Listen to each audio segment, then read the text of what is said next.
El millor assentament per al teu primer setup gamer costa menys de 1.000 euros i supera les expectatives. Top 5 cadires gaming per a principiants. Arrenquem amb el número 5. A aquesta cadira, tot i que es presenta com una opció gran i bonica, té un preu de 270 euros i una puntuació de 3,8 sobre 5 basada en només 5 opinions. Algunes ressenyes la descriuen com còmoda, gran i superguapa, i altres, més crítiques, la consideren pèssima per al confort. El muntatge sembla senzill, però la qualitat del suport lumbar i del teixit deixa dubtes. En resum, el número 5 pot ser atractiu visualment, però la durabilitat i el confort són qüestionables. Si busques una cadira que et mantingui còmode durant hores, aquest model podria ser una aposta arriscada. Passem al número 4. Fixa-t'hi bé. Arribem al número 4, amb un preu de 169 euros i una puntuació excel·lent de 4,5 sobre 5 basada en 5 ressenyes. La gent l'elogia per la seva qualitat i per ser molt compacte. També destaca l'aspecte temàtic, ideal per a fans de Dragon Ball, i la facilitat d'assemblatge. Tot i que hi ha algunes queixes d'unitats derivades trencades, la majoria coincideix que la cadira és còmoda i atractiva. El número 4 combina un disseny temàtic,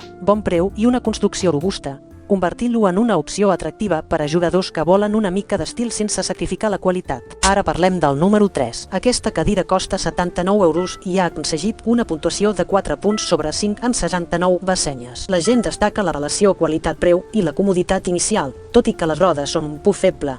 Les rodes no girem bé i es mouen malament. Algunes crítiques apunten a problemes amb el suport del faspaller que es desenganxa en inclinacions extremes. No obstant, per un preu tan baix, la majoria la considera una bona opció per a qui comença i no vols estar massa. El número 3 ofereix una base sòlida, però prepara't per possibles ajustos i substitucions de rodes. Si et sembla útil aquest top, dona un cop de polze amunt i subscriu-te al canal per no perdre't les properes guies de productes ja més. Segueix el número 2, una cadira que es situa a 139 euros. La puntuació és de 3,7 sobre 5 basada en gairebé 300 opinions. Alguns usuaris la descriuen com perfecta i preciosa, mentre que altres la troben massa estreta i incòmoda per a llargues sessions. Unes crítiques apunten a una pressió al nivell de l'esquena i a tornalls que sorgeixen a l'esquena, fet que pot ser incòmode. En resum, el número 2 combina un disseny atractiu amb algunes limitacions d'ergonomia.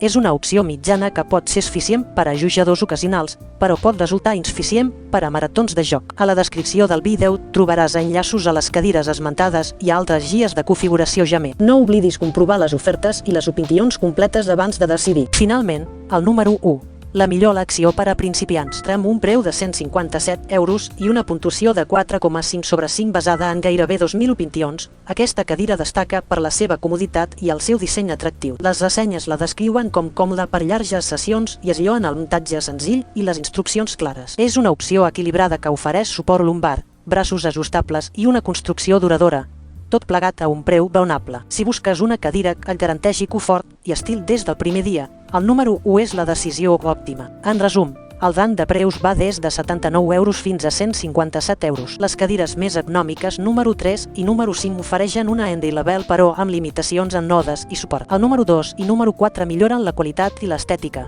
tot i que el número 2 pot ser massa estret per a llargues sessions. El número 1 destaca com la millor combinació de confort, durabilitat i preu, fent-lo la recomanació definitiva per a qualsevol principiant que vulgui començar amb bon peu. Si tens dubtes, recorda que la comoditat a llarg termini és clau.